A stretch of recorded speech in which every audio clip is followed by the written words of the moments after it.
Habari, karibu jikoni kwa Mama Swaumu. Kama ni mgeni hapa, karibu sana, na kama ni mwenyeji na maanisha umesha subscribe na huwa unapata video zangu. Asante sana kuendelea kuwa hapa na karibu tena.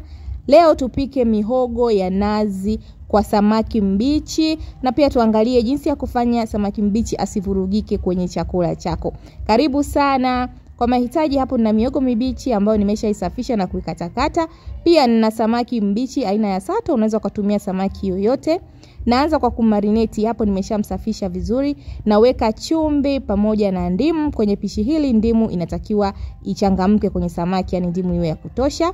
Na kama samaki wako ana shombo sana, unaweza ukaongezea kitunguu saumu, tangawizi na pilipili manga. Ila mimi leo nilikuwa nataka ndimu na chumvi tu. Nimeweka pembeni kama dakika 10 hivi. Baada ya dakika 10 nakuja kumweka kwenye hii sufuria ambayo nimeweka majani ya mgomba chini, ili tukienda kuchemsha asigandie. Samaki mbichi ana tabia ya kugandia kwenye sufuria. Nimeweka hapo maji yale ya ndimu na chumvi, nikaongeza na maji kidogo, alafu naenda kumchemsha mpaka aive huyu samaki. Na huku chini ya sufuria unaweza ukaweka majani ya makuti au unaweza ukaweka miti, ili mradi tu samaki asigandie. Hapo mimi samaki wangu wameshaiva, lakini leo nilikuwa nataka samaki akaze zaidi. Hivyo basi nakwenda kumpalilia au kumwekea makaa ya moto juu kama vile tunavyopalilia wali, ili kumfanya samaki mbichi nyama yake iendelee kukaza, na hata tukimtia kwenye mihogo au chakula chochote basi asivurugike. Kwa hiyo nimemfunikia hapo kama dakika 15 hivi. Baada ya dakika 15 samaki alikuwa yupo tayari, amekaza, mgumu kama hivi unavyomuona. Yani anakuwa kama vile amekaangwa hivi unavyoona. Kwa hiyo hapa tukitia kwenye mihogo yetu wala hatovurugika, na pia chumvi na ndimu inakuwa inakolea vizuri ndani ya huyu samaki. Na sasa tupike mihogo. Nimeiweka chumvi na maji kidogo. Mihogo yangu inaiva sana, kwa hiyo nimeweka maji kidogo, alafu ninachemsha. Wakati nachemka nitaenda kuandaa nazi, yani kuikuna na kuchuja.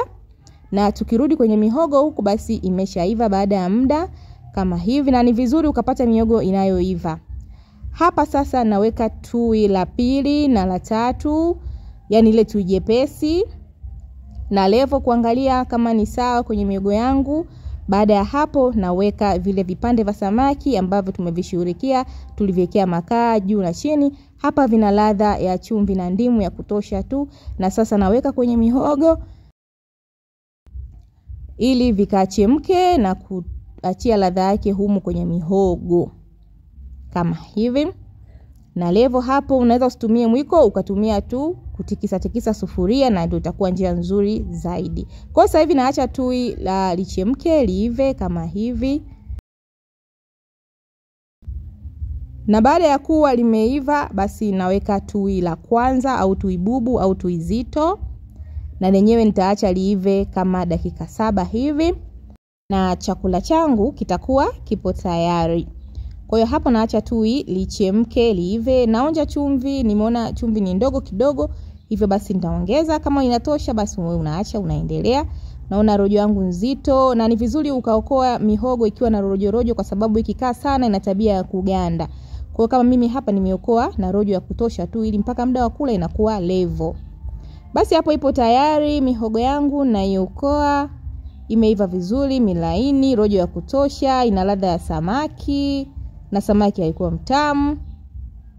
Naweka hapo, na hajavurugika kama unavyomuona, bado yupo amekaza vile vile kwa sababu ya ile njia ya kupalilia tuliyoitumia. Matumaini yangu umependa. Kama umependa usisahau kulike, kucomment, kushare, kusubscribe. Hadi wakati mwingine, asante kwa kuangalia na kwaheri.